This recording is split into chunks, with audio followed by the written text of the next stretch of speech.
நம்முடைய இலக்கு ஆண்டவருடைய வார்த்தையை கேட்பதிலும் ஆராதனையில் ஆண்டவரை நிலைத்து நிற்கத்தக்கதாக ஆண்டவரை சிந்தனைகளின் இருதயத்தையும் ஆண்டவரை நிலை நிறுத்தி ஆண்டவரை ஒவ்வொருவரும் ஆண்டவர் அப்பா இந்த ஆராதனையை இந்த வார்த்தையை ஆண்டவரை மிக சீரியஸாக எடுத்துக்கொண்டு ஆண்டவரை அப்பா ஆண்டவரை நிலைத்து நிற்க ஆண்டவரை விசாதானவன் அவர்களை வஞ்சிக்காத படிக்க ஆண்டவரை நோக்கங்கள் ஆண்டவரை சிந்தனைகள் சிதறவிடாத படிக்க ஆண்டவரை கர்த்தரையை நோக்கி இருக்க நீர் ஆசீர்வதிக்கும்படியாக நாங்கள் ஜெபிக்கிறோம்.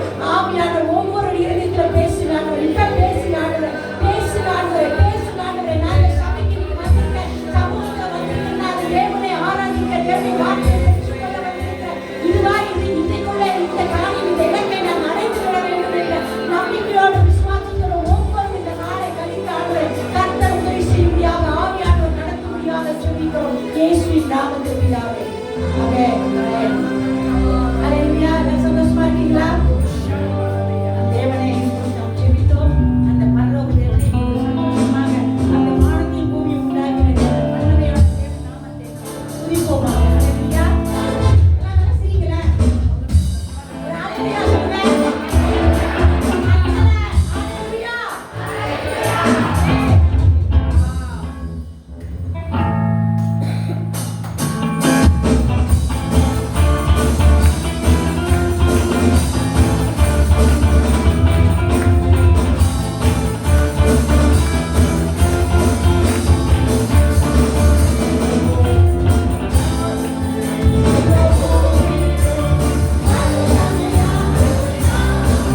பரிசுத்தர், நீர் பரிசுத்தர் ராஜா, நீர் பரிசுத்தர். நீ ஆராதிக்கிறோம், ஸ்தோத்திரிக்கிறோம். எல்லாம் மேன்மையும் எல்லாம் மகிமையும் எல்லாம் புகழும் உமக்கு ஒருவருக்கு மாத்திரமே செலுத்துகிறோம். நல்ல மனதால் அப்படியே ஒரு நிமிஷம் தேவனை ஸ்தோத்திரிப்போமா. கர்த்தர் செய்த நன்மைகள் நடந்த வாரங்கள் ஒவ்வொரு நாளும் கர்த்தர் நன்மை நடத்தினார், கர்த்தர் அற்புதம் செய்தார், கர்த்தர் அவர் கிருபையால் நம்மை நடத்தி வந்ததை முன்னிட்டு அவருக்கு ஒரு ஸ்தோத்திரம் ஸ்தோத்திரம். நன்றி நன்றி ராஜா, நீ செய்த நன்மைகளுக்கு நன்றி அப்பா. வாய்களை திறந்து அவருக்கு ஒரு நிமிஷம் நன்றி. It's not a song but more than a song. இது பாடல் அல்ல, அதுக்கு மேல தேவன் கிருபை புகழ்ச்சியில தேவன் மகிமை அடைகிறார். நீ அவரை உயர்த்தும் போது அவர் மகிமை அடைகிறார். ஓ ஸ்தோத்திரம் ஸ்தோத்திரம் ஸ்தோத்திரம். பரிசுத்தருக்கு நன்றி, எல்லா மகிமை உடையவருக்கு நன்றி, எல்லா மாட்சிமை உடையவர் நன்றி. ஓ உயிரோடு உயிரோடு உயிரோடு உள்ளவர். ஹல்லேலூயா.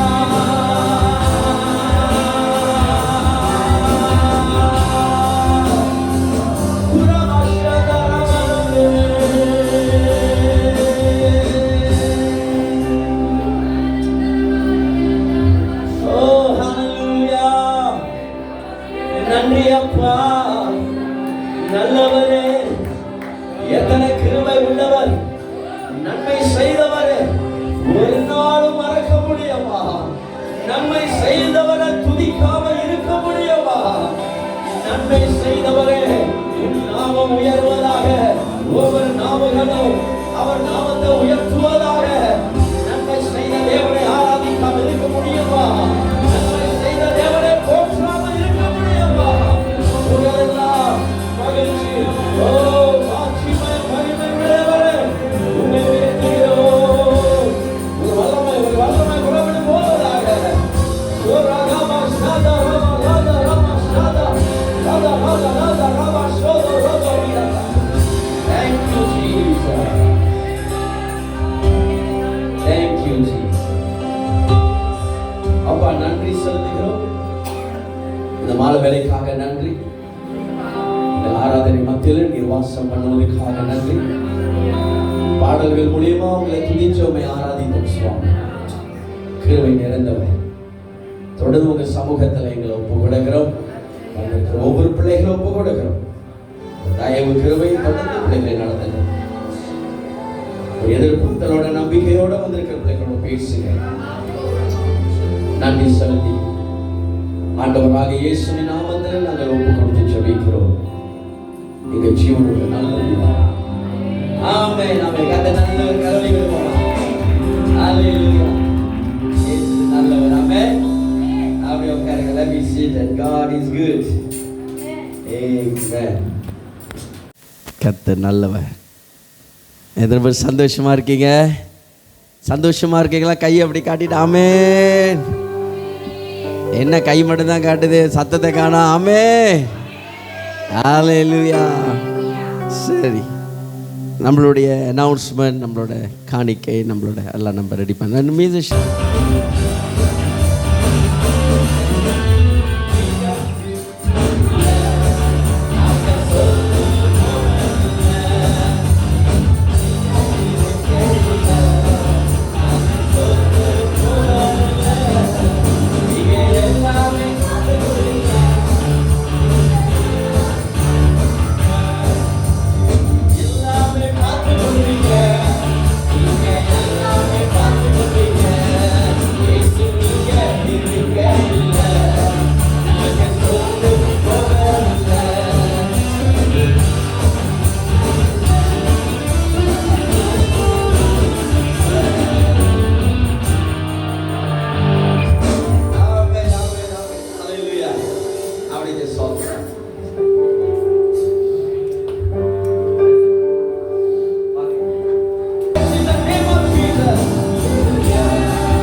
Father, we thank you. May your presence touch. உங்க பிரசன்னம் ஒவ்வொரு பிள்ளைகளையும் தொடுவதாக. ஆண்டவராக இயேசுவின் நாமத்தில் ஒவ்வொரு ஜெபிக்கிறோம். ஜீவனுடைய நல்ல சொல்லி கொடுப்பாங்க பார்ப்போம். தேங்க்யூ ஜீ. ஆமென். கர்த்தர் நல்லவர். நான் நம்புகிறேன் நீங்கள் எல்லாம் சுகத்தோடு இருக்கிறீர்கள் என்று. ஆமென். இதன் முதல் முறையா இங்க வந்திருக்கிறீங்க. First time you are here. யாரு? ஹவுஸ் அப்படின்ற ஒரு தலைப்போட நான் பேச போகிறேன். தேவனுடைய வீட்டின் மேல ஒரு பக்தி வைராக்கியம். ஆமென். எத்தனை பேர் ஆண்டவருடைய ஆலயத்தை நேசிக்கிறீங்க? அவ்வளோதானா? வா, ரொம்ப ஹாப்பியாக இருக்குது. எத்தனை பேர் சர்ச்சை நேசிக்கிறீங்க?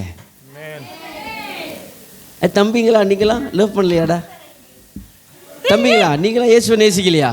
சர்ச்சை நேசிக்கலையா? சர்ச்சை நேசிக்கிறவங்களாம் ஒரு நல்ல கையை உயர்த்தி அப்படியே கமான் சொல்லுங்க. ஹல்லேலூயா, ஹல்லேலூயா. இன்னைக்கு அதை குறித்து தான் நம்ம பார்க்க போகிறோம் வசனத்தில். ஆமென். ஆண்டவர் அவருடைய ஆலயத்தை குறித்து எவ்வளோ ஒரு பக்தி வைராக்கியமாக இருந்திருக்கிறார். அப்போ இன்றைக்கு இந்த வசனங்களை கேட்கும் போது ஒரு 2 நிலையில் நீங்கள் கேட்கணும். ஒன்று, நம்மளுடைய சபையை குறித்து உங்கள் மைண்டில் வரணும். 2வது, உங்களுடைய ஆலயமாகிய உங்கள் சரீரத்தை குறித்து உங்கள் நினைவுக்கு வரணும். ஹவு மச் யூ லவ் உங்களுடைய ஆலயம், அதை எவ்வளவா நேசிக்கிறீங்க, மிக முக்கியம். அகையில் இதிலிருந்து நான் உங்களோட இன்றைக்கு நான் பேச போகிறேன். எடுத்துக்கொள்ளும் யோவான் 2வது அதிகாரத்தில் 17வது வசனத்தை மையமாய் வைத்து நாம் பார்க்க போகிறோம். 13வது வசனத்திலிருந்து 17வது வசனம் வரைக்கும் நம்ம பார்க்க போகிறோம். பட் அதில் ஒரு வசனத்தை வாசிங்க, அதாவது 17வது வசனத்தை நீங்கள் வாசிங்க. மற்றவர்கள் வேதத்தை திருப்பிக் கொள்ளுங்கள். ஆமென். எஸ், 2வது அதிகாரம் 17வது வசனம். நீங்கள் வரது முன்னுக்கு பாஸ்டர் சர்ச்சோட குரூப்பில் அந்த ஃப்ளாயர் போடுவேன். நான் எப்போ ஃப்ளாயர் போட்டாலும் நான் என்ன பிரசம்னா அந்த தலைப்பை நான் அதில் போடுவேன், அந்த வசனத்தை நான் போடுவேன். அப்போ நீங்கள் வர முன்னே என்ன செஞ்சுட்டு வரணும்? சபை சர்ச் சொல்லுங்க.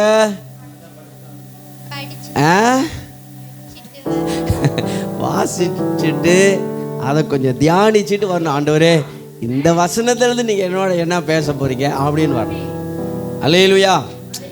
சும்மா அப்படியே என்ன உதாரணமாக வரக்கூடாது. இங்கே வந்தோன்னே நீங்கள் ஆயத்தப்படுத்தோட வீட்டிலேயே அதை படிச்சுட்டு வந்தீங்கன்னா, இங்கே வந்தோன்னே ஆவியான ஒரு ஆராதனை நிலையத்திலே உங்களோட இடைப்பட்டு கொண்டு இருப்பார். ஆமென். வாசிக்க கேட்போம். அப்பொழுது உம்முடைய வீட்டை குறித்து உண்டான பக்தி வைராக்கியம், உம்முடைய வீட்டை குறித்ததான பக்தி வைராக்கியம் என்னை பட்சித்தது. வாவ், என்னை பட்சித்தது என்று எழுதியிருக்கிறதை அவருடைய சீஷர்கள் நினைவு கூர்ந்தார். இயேசுவுடைய சீஷர்கள் நினைவு கூர்கிறார். His disciples remember that it is written, zeal for your house will consume me. ஆண்டவருடைய வீட்டை குறித்ததான, தேவனுடைய ஆலயத்தை குறித்ததான, நம்மளுடைய ஆலயத்தை குறித்ததான ஒரு பக்தி வைராக்கியம் நமக்குள்ள ஒரு பட்சித்து எரிய வேண்டும். அப்போ இயேசு அங்கே ஆலயத்தில் போய் பார்க்கும்போது ஆண்டவர் அந்த ஆலயத்தின் மேலே அவருடைய பக்தி வைராக்கியம் பட்சித்தது. When Jesus see you, உங்களை பார்க்கும்போது உங்களுக்குள்ள இருக்கிற ஆலயத்தை குறித்ததான ஒரு பக்தி வைராக்கியம் அவருக்குள்ள கன்சியூம் பண்ண பட்சித்தும். அந்த ஆலயம் சரியா இருந்துச்சுன்னா ஆண்டவர் மகிழ்ச்சி அடைவார், அவருடைய பிளஸிங் உள்ள கடந்து வரும்.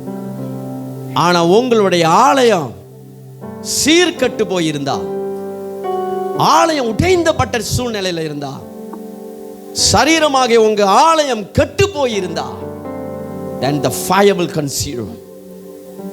ஒரு பக்தி, ஒரு பட்சத்தை போடக்கூடிய நெருப்பு அந்த ஆலயத்தை சுத்திகரிவதற்கு, அந்த ஆலயத்தை சுத்தம் பண்ணுவதற்கு பட்சத்துக்கொள்ளும்.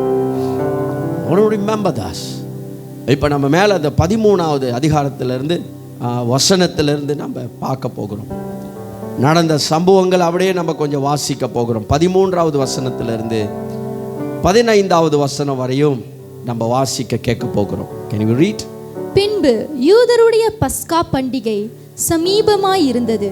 அப்பொழுது இயேசு எருசலேமுக்கு போய் தேவாலயத்திலே ஆடுகள் மாடுகள் புறாக்களாகிய இவைகளை விற்கிறவர்களையும் காசுக்காரர் உட்கார்ந்திருக்கிறதையும் கண்டு கயிற்றினால் ஒரு சவுக்கை உண்டு பண்ணி அவர்கள் யாவரையும் ஆடு மாடுகளையும் தேவாலயத்துக்கு புறம்பே துரத்திவிட்டு காசுக்காரருடைய காசுகளை கொட்டி பலகைகளை கவிழ்த்து போட்டு புறா விற்கிறவர்களை நோக்கி, இவைகளை இவ்விடத்திலிருந்து எடுத்து கொண்டு போங்கள், என் பிதாவின் வீட்டை வியாபார வீடாக்காதீர்கள் என்றார். ஆமென். விளங்குச்சா என்ன படிச்சது? ஆண்டவர் அங்க எருசலேமுக்கு போகிறார். The story is telling that. அவர் எருசலேம் போகும்போது முதல் விஷயம் அவர் ஆலயத்தை போய் பார்க்கிறார். அந்த ஆலயத்தை பார்க்கும்போது அந்த ஆலயம் என்னது? கெட்டு போயிருக்குது. ஆலயத்தில் நடக்க வேண்டிய விஷயங்கள் நடக்கல. ஆலயத்தில் ஜெபம் இல்ல. ஆலயத்தில் ஜனங்கள் கூடி வந்து தேவனை மகிமைப்படுத்துகிற சம்பவம் இல்லை. ஆனா அங்க ஆண்டவர் பார்த்த விஷயம் அங்க எழுதப்பட்ட, அங்க புறா வைக்கிறவர்கள், வியாபாரம் பிசினஸ் பண்றவர்களும், டேக்ஸ் காசு மாத்துறவர்களும், மணி சேஞ்சர்ஸ், இப்படி போன்ற விஷயங்கள் ஆலயத்தில் நடந்தோட ஆண்டவர் கோபம் உண்டான். வசனத்தை கவனிங்க. In the temple courts he found people selling cattle, sheep and doves, and others sitting at table exchanging money. Wow. இதை செஞ்சுக்கிட்டு இருக்கிறத பார்த்தோன்னா ஆண்டவர் கோபம் உண்டானது. அது அப்படியே பார்ப்போம் ஒன்று உண்டான். But one thing, இந்த கடைசி நாட்களில் தேவன் தன்னுடைய குமாரனை வைத்து நம்மளோட பேசுவதற்கு இருக்கிறார். இன்னைக்கு ஆண்டவருடைய வார்த்தை கடந்து வருகிறது. It's not my word, but Jesus is speaking to us. இயேசு நம்மளோட தன்னுடைய வார்த்தையை கொண்டு பேசுகிறார். எபிரியல் 1வது அதிகாரம், எபிரியல் 1வது அதிகாரத்தில், right? Wait, I take the verse. 1வது வசனம் பாருங்க. பூர்வ காலங்களில் பங்கு பங்காகவும் வகை வகையாகவும் தீர்க்கதரிசிகள் மூலமாய் பிதாக்களுக்கு திருவிழம் பற்றின தேவன் பிதாக்களுக்கு வெளிப்படுத்தி பிதாவிடத்தில் மூலமாய் கர்த்தர் பேசினார். In the past God spoke to our ancestors through the prophet and many times in various ways. பழைய ஏற்பாட்டில் நம்ம கவனிக்கும் போதெல்லாம் தேவன் தீர்க்கதரிசிகளை எழுப்பி ஆண்டவர் தன் ஜனங்களோட பேசுறார். நம்மளுடைய முற்பிதாக்களோட கர்த்தர் பேசுறார், இடைப்படுகிறார். அப்புறம் வாசிமா அடுத்தது. பட் இந்த கடைசி நாட்கள்ல குமாரன் மூலமாய் யார் அது? இயேசு கிறிஸ்து. யார் அது? இயேசு கிறிஸ்து. யார் அது? இயேசு கிறிஸ்து. இயேசு கிறிஸ்து. வாசிங்க. மூலமாய் நமக்கு திருவிழம் பற்றினார். எஸ். இவரை சர்வத்துக்கும் சுதந்திரவாளியாக நியமித்தார். இவரை கொண்டு உலகங்களையும் உண்டாக்கினார். ஆண்டவர் இப்ப தன்னுடைய குமாரன் கிறிஸ்து மூலமாய் பேசுகிறார். எப்ப பேசுறாருன்னா கடைசி நாட்களில். And we are in the last days. இந்த கடைசி நாட்களில் தேவன் தன்னுடைய குமாரன் மூலமாய் சபையோட பேசிக் கொண்டிருக்கிறார். இன்னைக்கு நம்ம மத்தியில் கடந்து வர வார்த்தை ஆண்டவராக இயேசு கிறிஸ்து பேசுகிற வார்த்தை. I'm just a mouthpiece of God. நான் அவருடைய வாயாய் தான் இருக்கிறேன் தவிர நான் இல்லை. But God speak to us through the Son. அவருடைய குமாரன் மூலமா தன்னுடைய வார்த்தையை அனுப்புகிறார். சபை இன்றைக்கு ஆண்டவர் நம்ம இடத்துல இயேசு கிறிஸ்து மூலமாய் தான் பேசுகிறார். அவருடைய வார்த்தை மூலமாய் பேசுகிறார். I want to remember that. நீங்களும் நானும் கேட்கிற அந்த வார்த்தை கடைசி நாட்கள் சபைக்கு தேவன் பேசுகிற ஒரு வார்த்தை. For the church in the last days, for the believers who live in the last days. கர்த்தருக்கு பேசட்டும், அவர் பேசட்டும், நம்மளோட பேசட்டும், நம்ம கேட்போம். அதை தேவன் அங்க பேசுகிறார். அந்த சம்பவத்தை வாசிக்கும் போது ஆலயத்தின் ஒரு சுத்திகரிப்பை குறித்து ஆண்டவர் பேசுகிறார். முதல் விஷயம், Jesus cleanses the temple. 13-14வது வசனத்தை நம்ம கவனிக்கிறோம். ஆண்டவராக இயேசு கிறிஸ்து ஆலயத்தை சுத்திகரிக்கிறார். வீட்டை பற்றி தானே அவருடைய வீட்டின் மேல இருக்கக்கூடிய ஒரு பக்தி வைராக்கியம், இயேசுடைய அவருடைய ஆலயத்தின் மேல இருக்கிற ஒரு பக்தி வைராக்கியம். 13-14 வசனத்தை வாசிக்கும் போது கர்த்தராக இயேசு கிறிஸ்து ஆலயத்தை சுத்திகரிக்கிறார். Jesus cleanses the temple. The temple was meant to be place of prayer. ஆலயம் என்றது சர்ச் என்று சொல்லும்போது இட்ஸ் a place of ஜெபம். It's a place of presence. தேவ பிரசன்னம் அசைவாடுகிற ஒரு இடம். It's a place of purity, சுத்திகரிப்பு இடம்.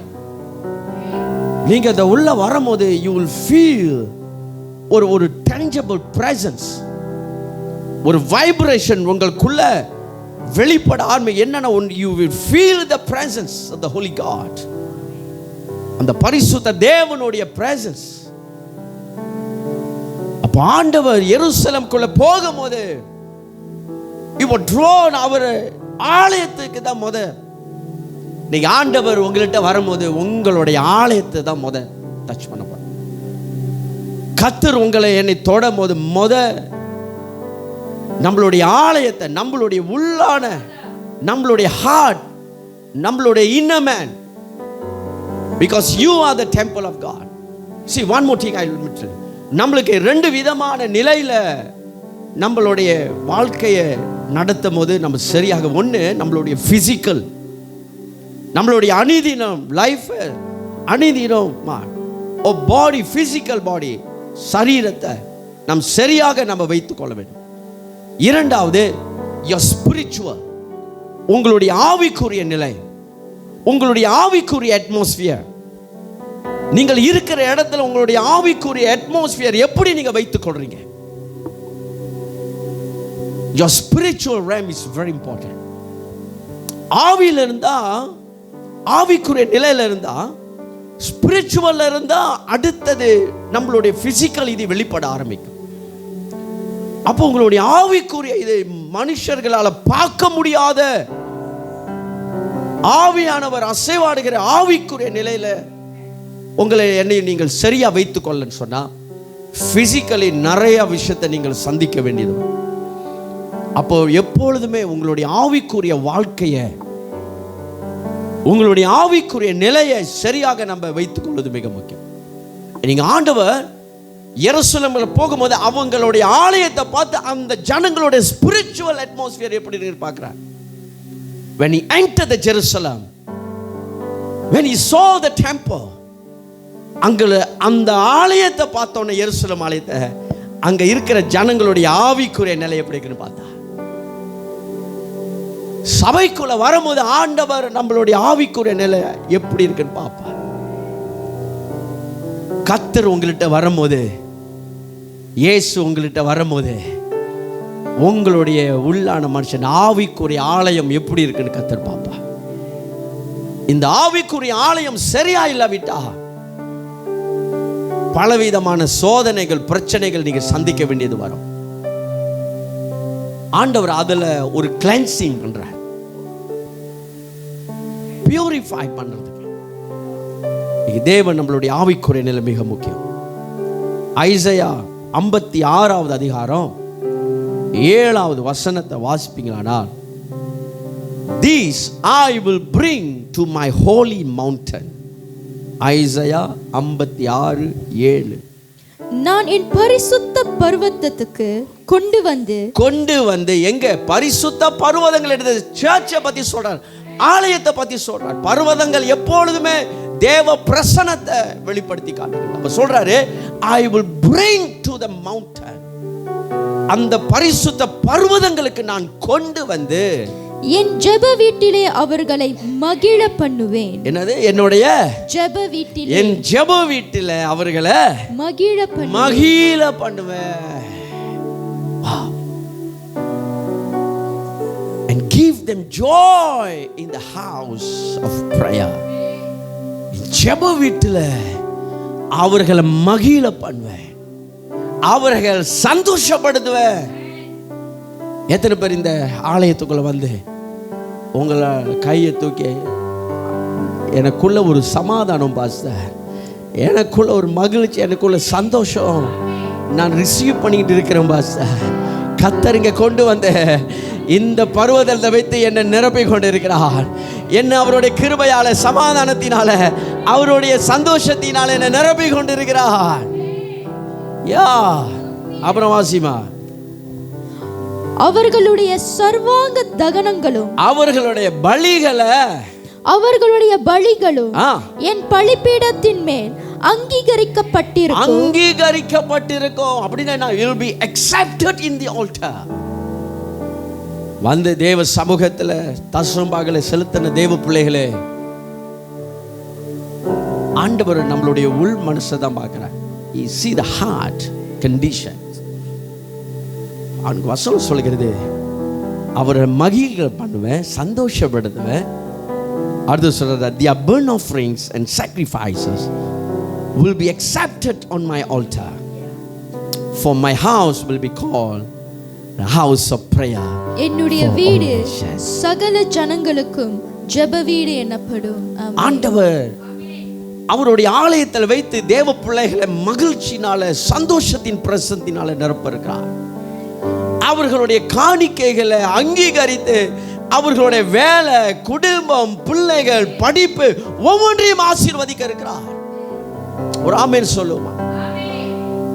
God say, I will accept. I will accept. That's why he need to be cleansed. அந்த ஆலயத்தை சுத்திகரிக்க வேண்டும். ஏன்னா பாவம் இருக்கிற இடத்துல கர்த்தர் இருக்க மாட்டார். அதனால தான் தேவன் அந்த ஆலயத்தின் மேல பார்வை போகுது. because he saw the spiritual atmosphere of the Jerusalem. அந்த வினாடி, அந்த நிமிஷத்தை, அந்த நேரத்தில் எருசலேமுடைய சூழ்நிலைகள் பாவத்தினால பட்சித்துக் கொண்டு இருக்கிறது. தேவன் விரும்புகிற தேவ ஆலயம், என் வீடு ஜெபம் வேண்டும் என்னப்படுகிற அந்த நிலை, சூழ்நிலைகள் மாறிக்கொண்டிருக்கிறது. கர்த்தர் அங்க சுத்திகரிக்கிறார். He cleansed the temple. தேவன் இப்ப நம்மளுடைய ஆலயத்தின் மேல ஒரு பக்தி வைராக்கியம் உண்டாக்குறது. He want to cleanse your temple. Hallelujah. அப்படியே நம்மளுடைய இருதயத்தில் கரங்களை வைத்து அப்படியே ஒரு நிமிஷம் ஜெபிப்போம். Father, cleanse my heart. என்னுடைய மனசை சுத்திகரிங்க, என்னை சுத்திகரிங்க. என் முழுமையும் அது உமக்குதான் தேவா, நீர் எடுத்துக்கொள். என்னை படைக்கிறேன்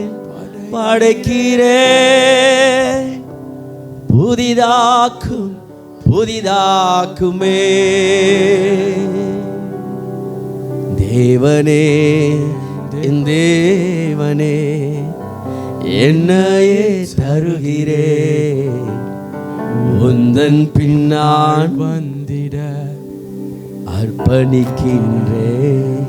Thank you Jesus. ஒரு சுத்திகரிப்பு செய்யுங்க ஆண்டவரே. என் மனதில் நீர் வாரும், என் ஆலயத்துக்குள்ள நீங்க வாங்க என்று சொல்லி ஒரு நிமிஷம் மனதால், because you want to give the joy, he want to fill you with the joy, he want to bless you tonight, and you want to cleanse your temple first. உன் ஆலயத்தை கர்த்தர் சுத்திகரிக்கிறார், உன் ஆலயத்தை பரிசுத்தப்படுத்துகிறார். ஏன்னா அவர் உன்னை ஆசீர்வதிக்கணும், உன்னை சுகப்படுத்தணும்.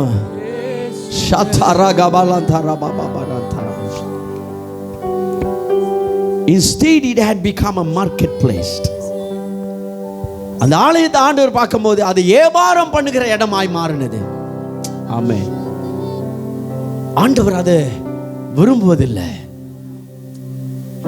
அந்த எருசலேம் ஆலயத்தோடைய சூழ்நிலைகள் எருசலேம்ல இருக்கிற தேவ பிள்ளைகளுடைய சூழ்நிலைகளாய் மாறினது.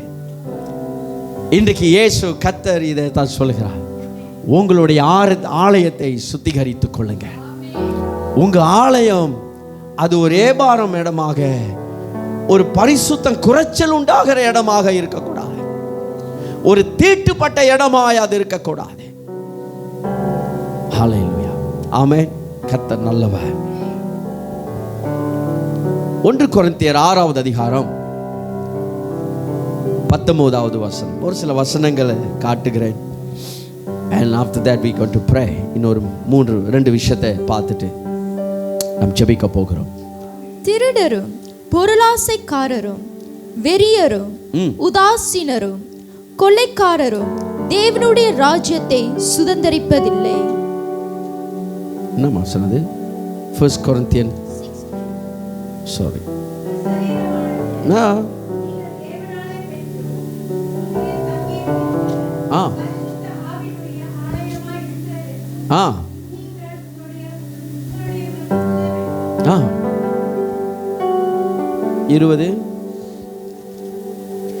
கிரயத்துக்கு கொல்லப்பட்டீர்களே, ஆகையால் தேவனுக்கு உடையவர்களாகிய உங்கள் சரீரத்தினாலும் உங்கள் ஆவியினாலும் தேவனை மகிமைப்படுத்துங்கள். ஆமென். கொரிந்தியர் நிருபத்தை எழுதும்போது பவுல் இதை சொல்றாரு, மென்ஷன் பண்றாரு. Do you not know that your body are the temple? உங்களுடைய ஆலயம், உங்களுடைய சரீரம் தேவனுடைய ஆலயமாக இருக்கிறது. அவர் என்ன சொல்றாரு? Temple of the Holy Spirit. உங்களுடைய சரீரமானது அது பரிசுத்த ஆவியானவர் வாழ்ற ஆலயம் அப்படின்னு சொல்றார். The temple of the Holy Spirit. Wow. Who is in you, whom you have received from God. தேவனிடத்திலிருந்து அவரை பெற்றுக்கொண்டீங்க. இந்த பரிசுத்த ஆவியானவரை தேவனிடத்திலிருந்து பெற்றுக்கொண்டீங்க. உங்களை பார்த்து சொல்றாரு, நீங்கள் தேவனுடைய ஆலயமா இருக்கிறீங்களா? கர்த்தருடைய ஆவியானவர் நமக்குள்ள இருக்கிறார். அவர் நமக்குள்ள இருக்கணும்னா நம்மளுடைய ஆலயம் எப்படி இருக்க வேண்டும்? அந்த ஆலயத்துக்குள்ள பரிசுத்தம் காணப்பட வேண்டும். அந்த ஆலயத்துக்குள்ள தேவன் எதிர்பார்க்கிற ஒவ்வொரு காரியங்களும் அதில் இருக்க வேண்டும். கோபம் இருக்கக்கூடாது, வெறுப்பு இருக்கக்கூடாது, எப்படியாப்பட்ட பாவங்களும் செயல்களும் அதில் இருக்கக்கூடாது. ஆண்டவர் அதை பரிசுத்தமாக அதில் சுத்தமாக இருக்கணும்னு ஆண்டவர் எதிர்பார்க்கிறார். இன்னைக்கு ஆண்டவர் நீங்களும் அறிந்திருக்கணும். when you say temple, remember that Jesus not say the physical temple, but even he is consider your body as a temple. நம்மளுடைய சரீரத்தை தேவன் ஆலயம் என்று சொல்கிறார். wherever you go, you carrying the spirit of God. எங்கெல்லாம் நீங்க போறீங்களா அங்கெல்லாம் ஆவியானவரை கொண்டு போறீங்களா? போகிற இடத்துல கர்த்தருடைய ஆவியானவர் கூட வரார். அந்த ஆலயத்துக்குள்ள தேவன் வாசம் பண்ண ஆசைப்படுகிறார். அப்ப இங்க பார்க்கிறோம், முதல் விஷயம், Jesus cleansed the temple. அந்த ஆலயத்தை அவர் சுத்திகரிக்கிறார். காரணம், அங்க தேவன் வாசம் பண்ண வேண்டும், கடவுள் அங்க வாழ வேண்டும். நம்ம கிட்ட ஆண்டவர் பரிசுத்த ஆவியானவர் உங்களுக்குள்ள வாழ வேண்டும். அப்ப உங்களுடைய இருதயத்தை, சரீரத்தை நல்ல பரிசுத்தமாய் காத்துக்கொள்ள வேண்டும். அதனால ஆண்டவர் அவர் when he saw the house, அந்த தேவ வீட்டை பார்க்கும் போது ஆலயத்தை, அவருக்குள்ள ஒரு பக்தி வைராக்கியம் எழும்பினது. a zeal for the house. இன்னைக்கு ஆண்டவர் நம்மளை பார்க்கும்போது, அதான் நம்மளை பார்க்கும் போதே அந்த தேவ அப்படின்னா எப்படி அவர் நம்மளை பார்க்கிறார்னா அவருடைய பிரசன்ஸ். அவருக்கு இயேசுவை நீங்க ஒரு மனிதனாக, 2 கண்ணு, 2 காது, கை, ஒரு மனுஷ ரூபத்தை தான் பார்க்குறீங்க. ஆனா கர்த்தருடைய ஆவியானவர் அது is a presence, is omnipresence. ஆவியில ஆசைப்படுகிறார். அப்ப நீங்க உள்ள நீங்க கால் எடுத்து வைக்கும் போது you see the condition of your heart. Before you worship, even he saw you. நீங்கள் ஆராதிக்க முன்பதாகவே. பைபிள் ஒரு பகுதியில் நிக்கோடேமுன்னு ஒருத்தர் இருக்கிறார். நிக்கோடேமு ஏதோ ஒரு ஓரத்தில் நின்றுக்கிட்டு இயேசுவை பற்றி கேள்விப்படும் போதே ஒரு அவநம்பிக்கையோடு இருக்கிறார். ஆண்டவர்கிட்ட வந்து சந்திக்கும் போது நிக்கோடேமு பற்றி ஆண்டவர் அப்படியே தீர்க்க தரிசனம் அவன் இருதயத்தில் உள்ளது அப்படியே ஆண்டவர் சொல்ற, நீ அந்த இடத்துல நின்ன, அந்த ஃபிக் ட்ரீ அத்தி மரத்து கீழே நின்ன, இப்படி சொன்ன நிக்கோடேமோஸ், wow, that is our God. நீங்க எத்தனை 1000 கிலோமீட்டர் தூரத்தில் என்ன யோசித்தாலும் என்ன வார்த்தை பேசினா அவர் அறிகிறவர். Nothing can hide from him. Pastor பார்க்காம இருக்கலாம், அவர் பார்த்துக்கிட்டே இருக்கிறார். அவர் வெளிப்படுத்துவார் பாஸ்டர் இடத்துல. I can sense, என்னால் உணர முடியும், என்னால் ஃபீல் பண்ண முடியும். உங்க கையை பிடிக்கும் போது, உங்களை டச் பண்ணும்போது, I know கர்த்தருடைய கிருபை வரங்களை ஆண்டவருடைய கிருபையா இருக்கிறது. ஆண்டவர் எல்லாத்தையும் அறிகிறவர். என்ன சொல்ல வரேன்னா, தேவன் நம்மளை உள்ளுக்கு ஆலயத்தில் வரும்போதே நம்மளுடைய ஹார்ட் கண்டிஷன் பார்க்குறோம். அதுல இருந்து ஒரு மாத்து, அதுல ஒரு சீர்திருத்தம் கொண்டு வா. நான் அடுத்தவங்களை பார்க்கல, நான் ஒன்றை தான் பார்க்குறேன்னு கர்த்தர் சொல்றேன். ரெண்டாவது விஷயம், ஜீசஸ் டெமோன்ஸ்ட்ரேட் இஸ் zeal. இயேசு கிறிஸ்து தம்முடைய பக்தி வைராக்கியத்தை வெளிப்படுத்தினார். இயேசு தம்முடைய பக்தி வைராக்கியத்தை வெளிப்படுத்தினார். அடுத்த வசனத்தை 15-16 வாசிங்க.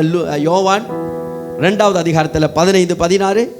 கயிற்றினால் ஒரு சவுக்கை உண்டு பண்ணி அவர்கள் யாவரையும், ஒரு சவுக்கை உண்டு பண்ணி அவர்கள் யாவரையும் ஆடு மாடுகளையும் தேவாலயத்துக்கு புறம்பே துரத்திவிட்டு காசுக்காரருடைய காசுகளை கொட்டி பலகைகளை கவிழ்த்து போட்டு புறா விற்கிறவர்களை நோக்கி, இவைகளை இவ்விடத்திலிருந்து எடுத்துக்கொண்டு போங்கள், என் பிதாவின் வீட்டை வியாபார வீட்டாக்காதீர்கள் என்றார். அவர் அவ்வளவு அதிகாரத்தை எடுத்துக்கிறார் ஆண்டவர். கீழே கேட்கிறாங்க, யாரும் உனக்கு இவ்வளவு அதிகாரத்தை கொடுத்தாரு? நீங்க அந்த பகுதியை வாசிச்சா தெரியும். They asking, they question them, who gave this authority? யார் இந்த அதிகாரத்தை உனக்கு கொடுத்தா அப்படி இயேசு கேட்கிறாங்க. என்னது, சாட்டை எடுத்து அங்க இருந்தவர்கள் மட்டும் இல்ல, ஆடு மாடும் ஆடி வாங்குது. ஆண்டவர் என்னது துரத்துறாரு எல்லாத்தையும். He won't cleanse the place, because my house shall be called a house of prayer. என் வீடு ஜெப வீடு என்று எண்ணப்பட வேண்டும். ஆமென். இன்னைக்கு ஆண்டவர் உங்கள் இடத்துல வரும்போது உங்களுடைய ஆலயத்தை சுத்தம் பண்ணுவார். You want cleanse your temple. அவ்வளவு அதிகாரம் ஆண்டவருக்கு இருக்கு. சாட்டி எடுத்து அடித்து எல்லாத்தையும் துரத்துகிறார். இனி நீங்களும் நானும் ஆண்டவருக்கு சொந்தமான பிள்ளைங்க. அதான் முத வாசிச்சு 1 கொரிந்தியர் 6:20 வசனத்துல, "You bought us with a price." அவர் என்னதான் நம்மளை விலை கொடுத்து வாங்கி இருக்கிறார். கிரயமா? கிரயத்துக்கு கொல்லப்பட்டீர்கள். You have been bought with a price. அவ்வளவு அதிகாரம் இயேசுவுக்கு இருக்கு உங்க ஆலயத்தை சுத்தப்படுத்துவதற்காக. ஏன் ஆலயத்தை சுத்தப்படுத்துவதற்காக. அப்பனா அவர் உங்களை என்னையும் பார்க்கும் போது நீ தேவனுடைய பிள்ளையாய். 1 பேதுரு 2வது அதிகாரம் 9 பாத்தீங்கன்னா, நீ ஆசாரியர் கூட்டமாய் ராஜரீகமாய் கூட்டமாய் கர்த்தர் அழைக்கிறாரா. வா, you have called as a holy priest. நீ ஒரு ஆசாரியர் கூட்டமாய் கர்த்தர் அழைக்கிறார். ஒரு ஆசாரியனுக்குள்ள இருக்க வேண்டிய கெபாசிட்டி என்ன? ஒரு ராஜாக்களுடைய அதிகாரத்தை தேவன் வைக்கிற அந்த கெபாசிட்டி என்ன? அப்புறம் என்ன? இன்னும் எடுக்கலையா? எடுத்தவங்க டக்குன்னு வாசிங்க. 1 பேதுரு 2:9. Come on. Vision, help her. நீங்களோ உங்களை அந்தகாரத்தில் நின்று தம்முடைய ஆச்சரியமான ஒளியின் இடத்தில் வரவழைத்தவருடைய புண்ணியங்களை அறிவிக்கும்படிக்கு தெரிந்து கொள்ளப்பட்ட சந்ததியாயும் ராஜரீகமான ஆசாரியர் கூட்டமாயும் பரிசுத்த ஜாதியாயும் அவருக்கு சொந்தமான ஜனமாயும் இருக்கிறீர்கள். What a call that you have. அப்ப இப்படியாப்பட்ட ஒரு அழைப்பு சுமந்து கொண்டிருக்கிற பிள்ளைகளுக்குள்ள அசிங்கம் இருக்கக்கூடாது. இருதயத்துல சுத்தமான பியூர் ஹார்ட். ஆனா நான் சஃபீராவை பார்க்கும்போது அப்போஸ்தலர் 5 ஆலயத்துக்குள்ள இந்த காணிக்கை எடுத்தோம்னா ஆண்டவர் அங்க பேதுரு தான் அங்க ஆசாரியனா நிற்கிறாரு. அப்போஸ்தலரா கொண்டாந்து காணிக்கும்போது அந்த இடத்துல இருக்கிற பிரசன்ஸ், வாட்ச் ஹிம். அந்த தேவ பிரசன்னம் அவர்கள் வார்த்தையிலிருந்து அவர்களை முழுமையாய் பார்வை, அந்த பிரசன்ஸோட அந்த கண்கள் அந்த அனானியா சஃபீரா மேல போகிறது. That's why God sees your heart condition. அவர் உங்களை எக்ஸ்ரேலாம் எடுக்க தேவையில்லை. அவருடைய ஆற்றல் மகிமை அப்படியே. அப்போ இந்த ஆலயத்தில் ஆண்டவர் டெமோன்ஸ்ட்ரேட் பண்றாரு, ஆலயத்தை சுத்திகரிக்கிறார். அவருடைய பக்தி வைராக்கியம் நிமித்தமாக ஆண்டவர் வெளிப்படுத்துறாரு, துரத்துறாரு. Today God is chasing everything. உங்களுக்குள்ள இருக்கிற தேவையில்லாத unwanted things ஆண்டவர் துரத்தி வீசுகிறார் இயேசுவின் நாமத்தில். You must ask God, ஆண்டவரே இந்த விஷயம் எனக்குள்ள வரக்கூடாது, என்னோட இருதயத்துல வரக்கூடாது ஆண்டவரே.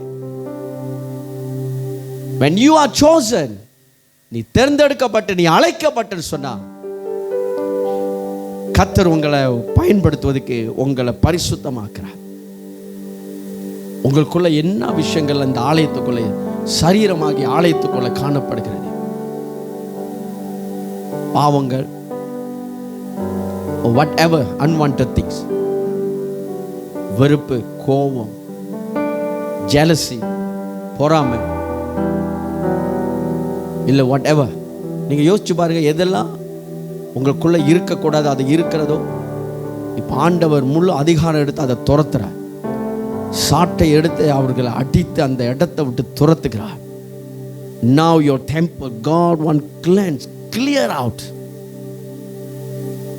all the dirty things. இருதயத்தை அப்படியே பியோவா கர்த்தர் மாத்த போகிறார். அந்த வேலையை தான் ஆண்டவர் அங்கே செய்கிறார். பிரியமான தேவ பிள்ளைகள், ஆண்டவர் நம்மளை அவ்வளவாய் நேசிக்கிறார். அதனால கர்த்தர் இந்த காரியங்களை செய்கிறார். ஆமென். What are we allowing inside his house? நம்மளுடைய இருதயமான சரீரத்துக்குள்ள என்னால நம்ம allow பண்றோம்? What we allowing? And how we defending our body which is temple? எப்படி தக்கத்துக் கொள்றீங்க உங்களுடைய இருதயத்தை? தீட்டுப்படாம, எது உங்களுக்குள்ள போகாம. How about your spirituality? உங்களுடைய ஆவிக்குரிய நிலை எப்படி இருக்கிறது? Allowing God to chase that everything out. Increase your spirituality. நல்ல ஒரு ஆவிக்குரிய நிலை உயர்வு உண்டாகட்டும். நல்ல பிரேமோ, நல்ல ஜெபம் பண்ணுங்க. ஆவிக்குரிய நிலை ஒரு இன்க்ரீஸ் உண்டாகட்டும். ஆலயத்துக்கு வருவோம், அவ்வப்போது வரணும். ஆலயத்தில் ஜெபிக்கிறதுக்கு வரலாம். செவ்வாய்க்கிழமை ஜெப கூட்டத்துக்கு வாங்க. Once a while Friday pastor கூட்டம் வைக்கிறேன், வந்து கலந்து கொள்ளுங்க. அதிகமாக உங்களுடைய ஸ்பிரிச்சுவல் லெவலை இன்க்ரீஸ் பண்ணிக்கொள்ளுங்க. தென் எந்த டர்ட்டி உள்ள வர இடம் கொடுக்க டிஃபெண்ட். கடைசியாக போதுமான நேரம் இல்லை, so I try to finish it. கடைசியாக zeal for God's house. Hallelujah. கடைசியாக zeal for God's house. அதை நம்ம 17வது வசனத்தில் முத வாசிச்சோம். உம்முடைய வீட்டை குறித்ததான பக்தி வைராக்கியம் என்னை பட்சித்தது என்று சொல்லி எழுதியிருக்கிற வார்த்தை அவர்கள் நினைவு கூர்ந்தார்கள். சங்கீதம் 69:9 இந்த வசனத்தை சங்கீதக்காரர் எழுதுகிறார். zeal for your house will consume me. Jesus was consumed by the passion for God's glory. His mission was not just to cleanse the temple, but become true temple. ஆண்டவருடைய விருப்பம் எல்லாம் ஒரு ஆலயமாய் இருப்பது மட்டுமல்ல, ஆனா ஒரு மெய்யான உண்மையான ஒரு ஆலயமாய் வெளிப்படுவதை கர்த்தர் விரும்புகிறார். நீங்கள் தேவ ஆலயமா இருக்கிறீர்கள். நம்மளோட இருதயத்தோட கண்டிஷனை ஆண்டவர் இன்றைக்கு ஒரு புதுப்பித்தல் உண்டாக்குறார். ஒரு நியூ ஹார்ட்டை கர்த்தர் வைக்க போறார். அவரோட நியூ ஸ்பிரிட் நம்மளை டச் பண்ண போகுது. இன்றைக்கு 1 பேதுரு 2வது அதிகாரம் 5வது வசனத்தை பாருங்க. 1 Peter chapter 2 verse 5.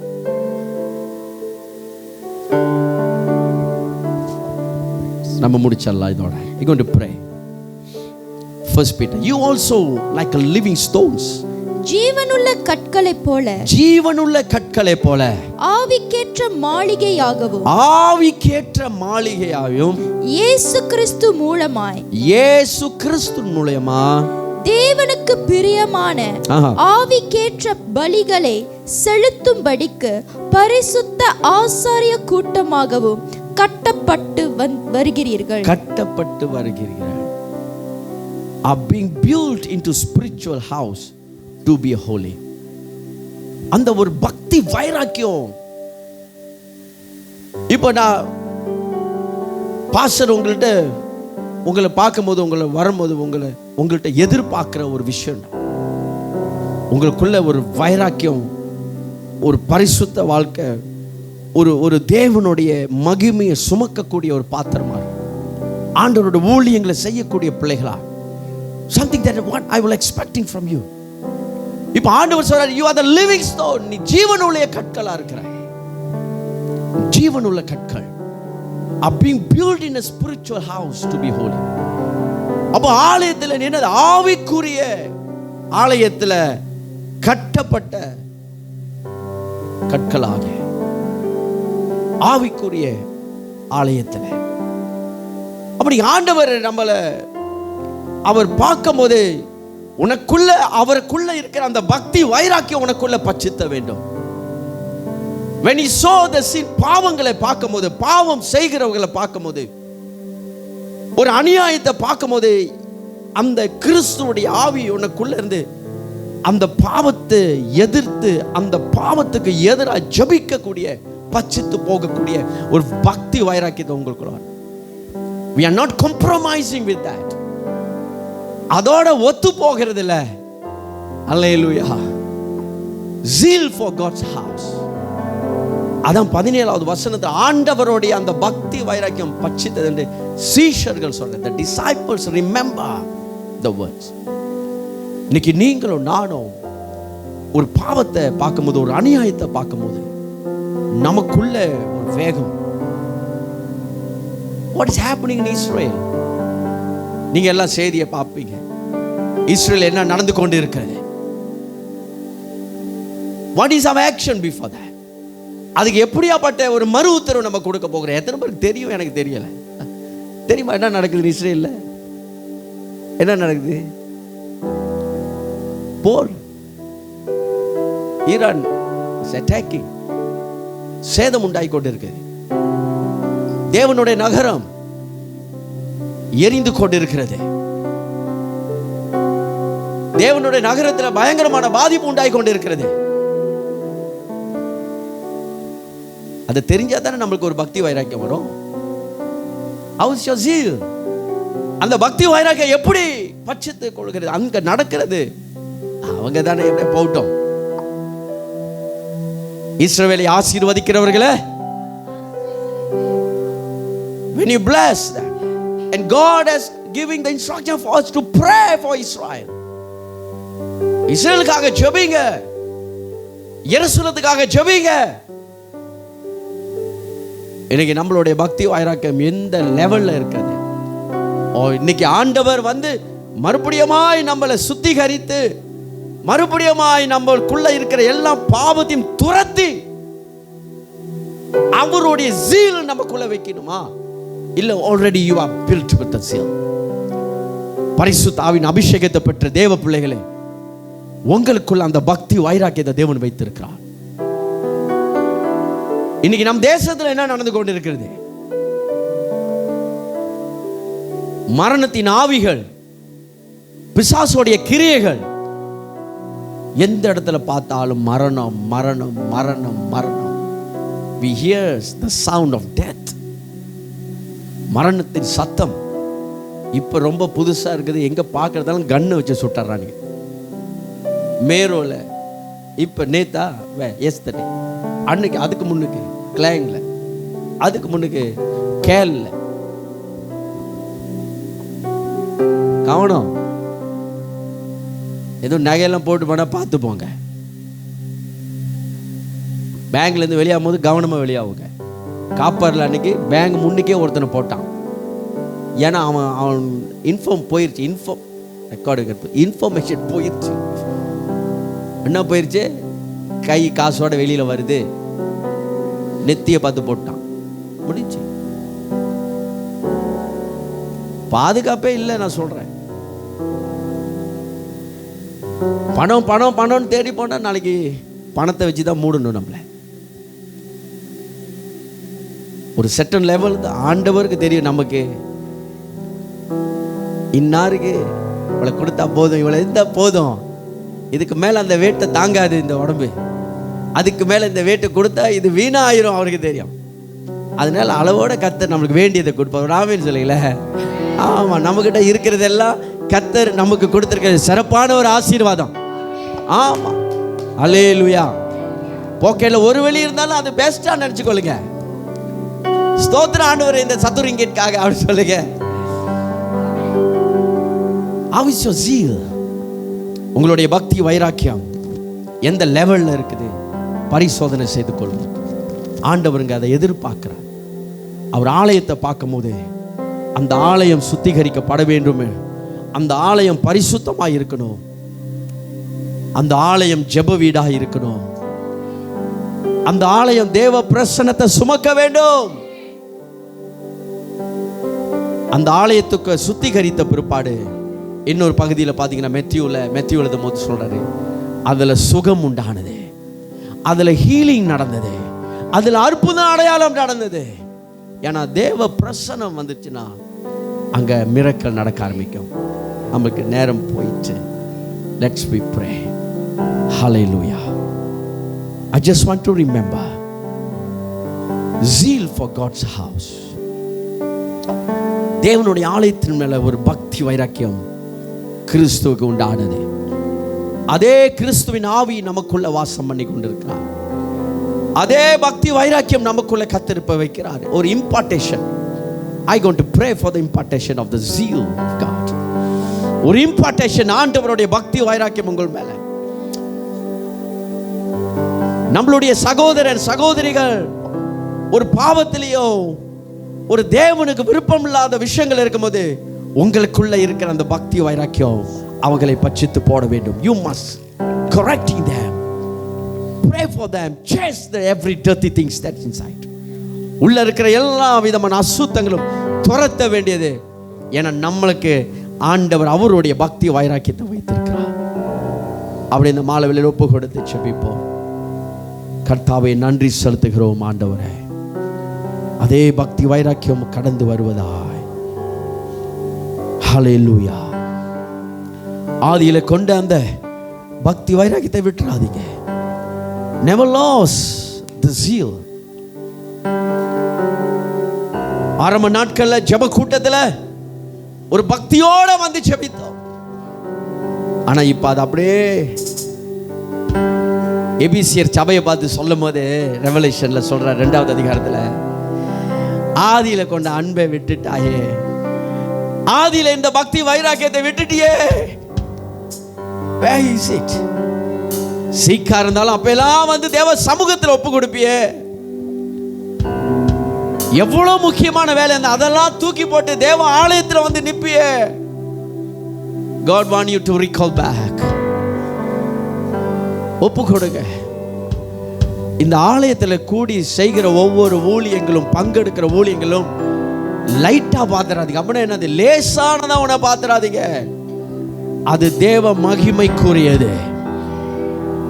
It's belong to glorious. Oh yes. மறுபடியும் அனல் மூட்டி எழுப்புவோம். தீமோத்தேயுக்கு பவுல் சொல்றார், அனல் மூட்டி எழுப்பு தீமோத்தேயு.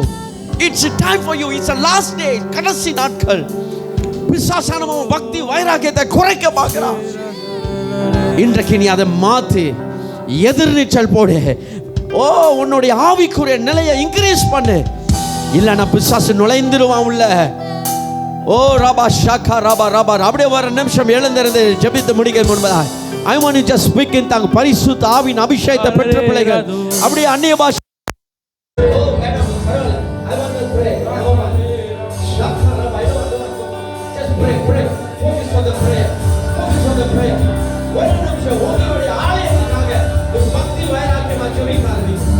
உங்களுடைய ஆலயத்துக்காக சொல்லி, ஆண்டவரே எனக்குள்ள இருக்கிற ஆவியானவர் எனக்குள்ள என் சரீரம் மறுரூபப்படுத்தப்படுவதாக, மறுரூபப்படுத்தப்படுவதாக, மறுரூபப்படுத்தப்பட ஒரு வல்லமை உன்னை அழிக்கணும் நினைக்கிற பிசாசுடைய கிரியைகளை உடைக்காரமே குறைத்து இயேசு சாட்டை எடுத்து குறைத்தினார்.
Yes, something happening in the spiritual realm.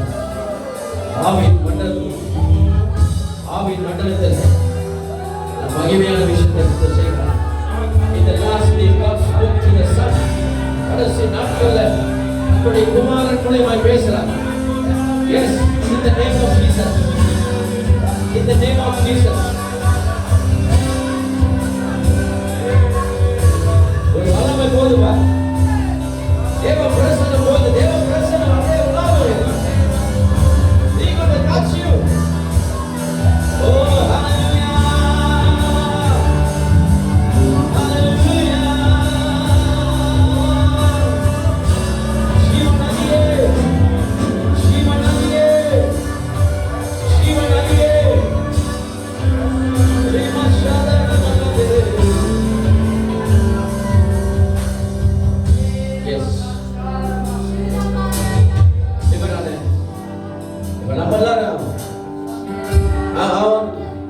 The leaders, தலைவர்கள் அப்படியே கொஞ்சம் முன்னுக்கு வாங்க. I know his time is getting late. I don't know the spirit of God is leading. தலைவர்கள் அப்படியே வாங்க. Just அப்படியே வருஷம். Yes.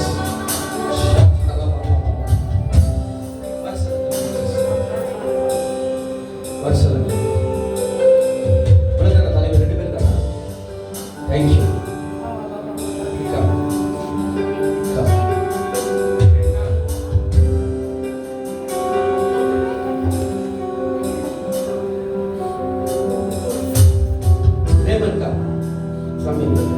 என்ன பாருங்க ஓகே அப்படி க்ளோஸ் ஐஸ் அப்படியே கரங்களை உயர்த்துங்க காமிச்சு உங்க மேல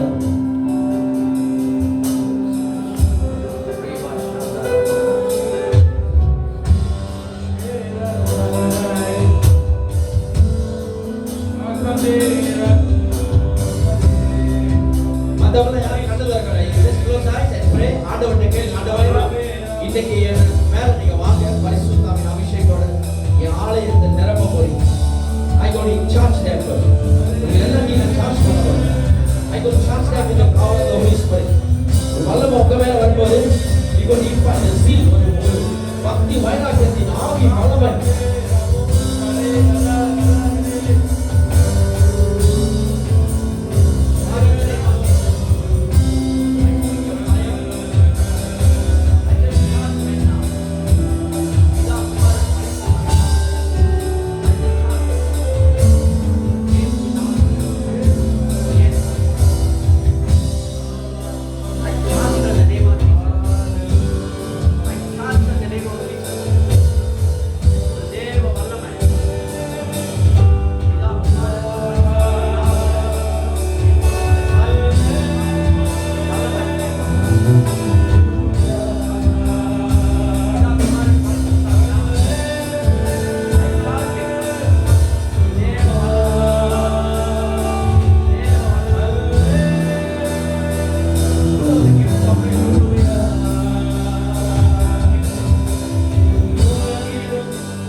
நன்றி செலுத்துகிறோம் ஆண்டவரே. தொடர்ந்து எங்களுடைய ஆராதனை உங்கள் சமூகத்தில் ஒப்புக் கொடுக்கிறோம். பிதா குமாரன் பரிசுத்த ஆவியின் நாமத்தில் எங்கள் ஆராதனை பாடல்கள் துதி வார்த்தை ஜெபம் ஒவ்வொன்றும் நீ ஆசீர்வாதத்துக்காக நன்றி சொல்றோம். தொடர்ந்து இந்த வாரம் முழுவதுமாய் பிள்ளைகளை கண்மணி போல காத்து ஆசீர்வதிக்கிற வழி நடத்துக்கப்பா. இயேசுவின் நாமத்தில் ஜெபிக்கிறோம் ஜீவனுள்ள நல்ல பிதாவே, ஆமென். கரங்களை உயர்த்தி என் ஆத்துமாவே கர்த்தரை ஸ்தோத்திரி, என் முழுவதுமே பரிசுத்த நாமத்தை ஸ்தோத்திரி. என் ஆத்துமாவே கர்த்தரை ஸ்தோத்திரி, கர்த்தர் செய்த சகல உபகாரங்களை மறவாதே. God bless you. God bless you.